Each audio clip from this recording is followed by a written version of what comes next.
അടുത്ത വർഷത്തെ JEE എക്സാമിന്റെ തയ്യാറെടുപ്പുകൾ നടന്നുകൊണ്ടിരിക്കുകയാണ്. അതിന്റെ കൂടെ തന്നെ നമ്മൾ ആലോചിക്കുന്നതാണ് അഡ്മിഷൻസിനെ കുറിച്ചും.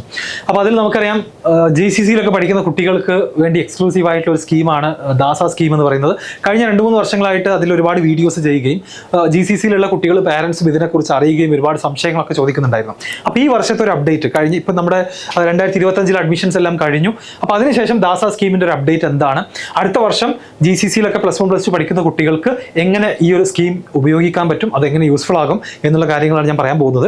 അപ്പോൾ ഇതിൽ ഞാൻ മെയിൻലി ഉദ്ദേശിക്കുന്നത് നമ്മുടെ ദാസ സ്കീമിനെ കുറിച്ച് അറിയാത്ത ആളുകൾക്ക് വേണ്ടി അതിന്റെ ഒരു ബ്രീഫ് ആയിട്ടുള്ള ഒരു ഇൻട്രൊഡക്ഷൻ ഉണ്ട്.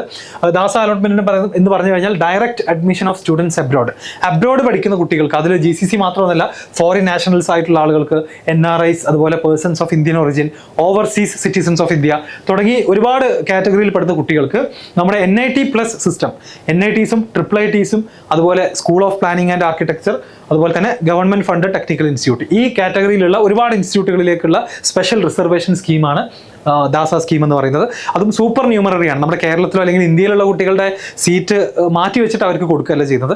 ഇവർക്ക് വേണ്ടി ഒരു 15% സീറ്റ് എക്സ്ട്രാ എല്ലാ ബ്രാഞ്ചുകളിലും എന്ത് ചെയ്തിട്ടുണ്ട്, ആഡ് ചെയ്തിട്ടുണ്ട്. The scheme also include 2 sub categories.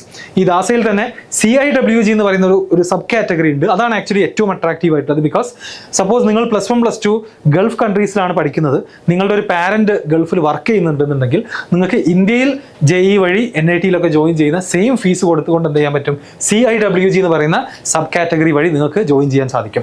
അതല്ലാത്ത നോൺ CIWG എന്ന് പറയുന്ന സമയത്ത് കുറച്ചുകൂടി ഫീസ് കൂടുതലാണ്. അണ്ടർസ്റ്റുഡ്. അതിൽ 2 കാറ്റഗറി ആയിട്ട് അഗെയിൻ ഫീസിന് വീണ്ടും ഡിവിഷൻ ഉണ്ട്. സോ ഇതാണ് ദാസ സ്കീം എന്ന് പറയുന്നത്. ഇതിൽ ഏതൊക്കെ ഇൻസ്റ്റിറ്റ്യൂഷൻസ് ഉണ്ടെന്ന് ചോദിച്ചു കഴിഞ്ഞാൽ, ഒന്ന് NITs, 31 NITകളിലും ദാസ സ്കീം അവൈലബിൾ ആണ്. അതുപോലെ Indian Institute of Information Technology എല്ലാ IIITകളിലും ആപ്ലിക്കബിൾ ആണ്. School of planning and architecture, പിന്നെ വേറെയും ഒരുപാട് സെൻട്രലി ഫണ്ടഡ് ആയിട്ടുള്ള ടെക്നിക്കൽ ഇൻസ്റ്റിറ്റ്യൂട്ടുകളുണ്ട്. DTU, ഡൽഹി ടെക്നോളജിക്കൽ യൂണിവേഴ്സിറ്റി പങ്കെടുക്കുന്നുണ്ട്. പഞ്ചാബ് എഞ്ചിനീയറിംഗ് കോളേജ് ദാസ സ്കീമിൽ എന്ത് ചെയ്യാറുണ്ട്, പങ്കെടുക്കാറുണ്ട്.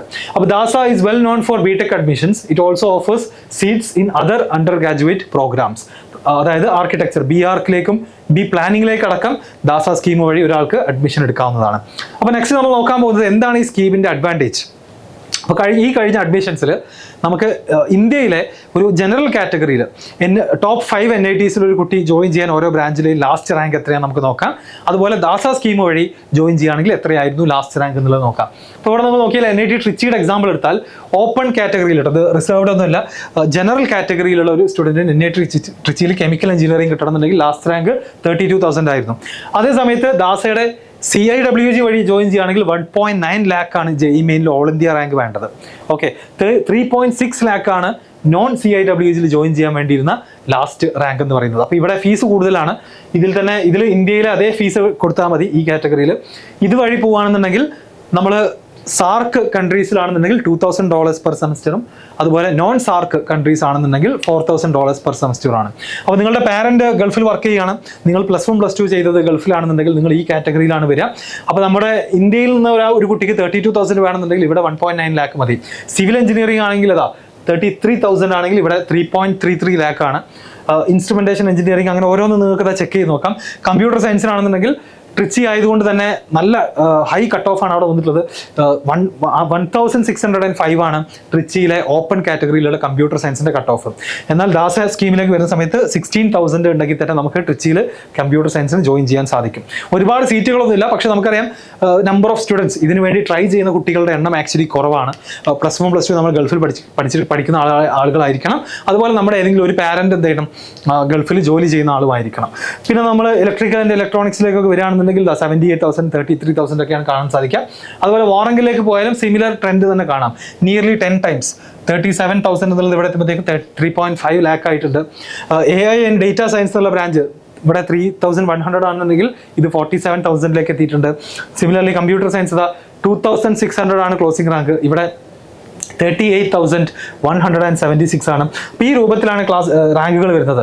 9,300 ആണ് EC ഇലക്ട്രോണിക്സ് ആൻഡ് കമ്മ്യൂണിക്കേഷൻ എന്നുണ്ടെങ്കിൽ ഇവിടെ 90,000 ആണ്. ഇനി നമ്മുടെ സൂറത്കലിലേക്ക് വന്നു കഴിഞ്ഞാൽ നിങ്ങൾക്ക് പോസ് ചെയ്തുകൊണ്ട് ഈ നമ്പേഴ്സ് നോക്കാം.